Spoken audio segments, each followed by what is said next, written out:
मित्रों, इस पृथ्वी पर जिसने भी जन्म लिया है उसकी मृत्यु निश्चित है। यह जीवन का वह सत्य है जिसे कोई बदल नहीं सकता। लेकिन क्या आपने कभी सोचा है कि जब मृत्यु सभी की तय है तो फिर हर व्यक्ति की मृत्यु अलग अलग परिस्थितियों में क्यों होती है? किसी की मृत्यु वृद्धावस्था में होती है तो किसी की अचानक दुर्घटना में और किसी की किसी प्राकृतिक आपदा में।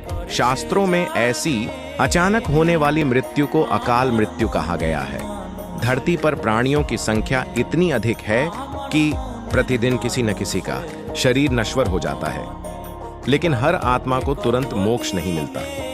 कुछ आत्माएं ऐसी भी होती हैं जो मृत्यु के बाद भी लंबे समय तक संसार से जुड़ी रहती हैं। धर्म ग्रंथों के अनुसार इसके पीछे प्रमुख कारण अकाल मृत्यु मानी गई है। अकाल मृत्यु वह अवस्था है जब मनुष्य का शरीर नष्ट हो जाता है, लेकिन उसकी आत्मा अभी भी अपनी अधूरी इच्छाओं और आसक्तियों से मुक्त नहीं हो पाती।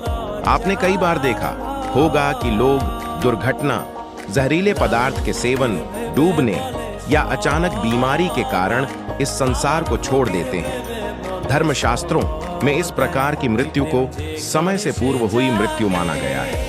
गरुड़ पुराण में उल्लेख मिलता है कि यदि कोई प्राणी अत्यधिक कष्ट में अचानक या असामान्य परिस्थितियों में प्राण त्याग देता है तो उसकी मृत्यु अकाल मानी जाती है। ऐसी मृत्यु केवल बाहरी कारणों से नहीं बल्कि कर्मों के प्रभाव से भी जुड़ी होती है। ग्रंथों में यह प्रश्न भी उठाया गया है कि जब वेदों में मनुष्य की आयु 100 वर्ष बताई गई है तो फिर अकाल मृत्यु क्यों होती है?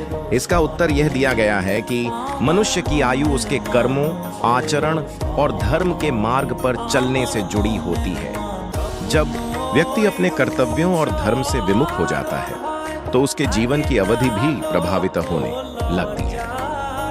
कर्मों के प्रभाव से मनुष्य स्वयं अपनी आयु को घटाता या बढ़ाता है। अज्ञानवश किया गया अनुचित आचरण भी जीवन पर गहरा प्रभाव डालता है और व्यक्ति को इसका आभास तक नहीं होता कि वह अपने ही कर्मों से अपने जीवन को छोटा कर रहा है। अब प्रश्न आता है कि अकाल मृत्यु के बाद आत्मा की क्या स्थिति होती है? शास्त्रों के अनुसार मनुष्य जीवन में कुछ निश्चित अवस्थाएं या चक्र होते हैं। जो आत्माएं अकाल मृत्यु के कारण इन चक्रों को पूर्ण नहीं कर पाती, उन्हें मृत्यु के बाद भी कष्टों का सामना करना पड़ता है। अचानक मृत्यु होने के कारण उनकी इच्छाएं अधूरी रह जाती हैं और वही आसक्ति उन्हें आगे की यात्रा में बाधा बनती है।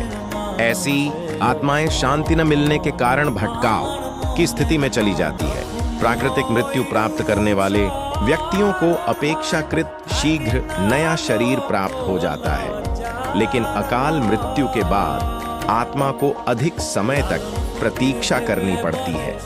ग्रंथों में यह भी बताया गया है कि स्वयं अपने प्राण त्यागना अत्यंत निंदनीय कर्म माना गया है। इसे ईश्वर द्वारा प्रदत्त जीवन का अनादर कहा गया है। ऐसी अवस्था में आत्मा को न तो सामान्य गति मिलती है और न ही तुरंत मुक्ति। इसी कारण शास्त्रों में मृतात्मा की शांति के लिए विशेष कर्म बताए गए हैं, जैसे तर्पण, पिंडदान, दान पुण्य और पवित्र ग्रंथों का पाठ। माना जाता है कि इन कर्मों से आत्मा को शांति और आगे की यात्रा में सहायता मिलती है। साथ ही जरूरतमंदों को भोजन कराना और सेवा करना भी पुण्यकारी बताया गया है। तो मित्रों, इस प्रकार धर्म ग्रंथों में अकाल मृत्यु के कारणों और उसके प्रभावों का वर्णन मिलता है। यह सब हमें यह सिखाता है कि जीवन को धर्म, सदाचार और सही कर्मों के साथ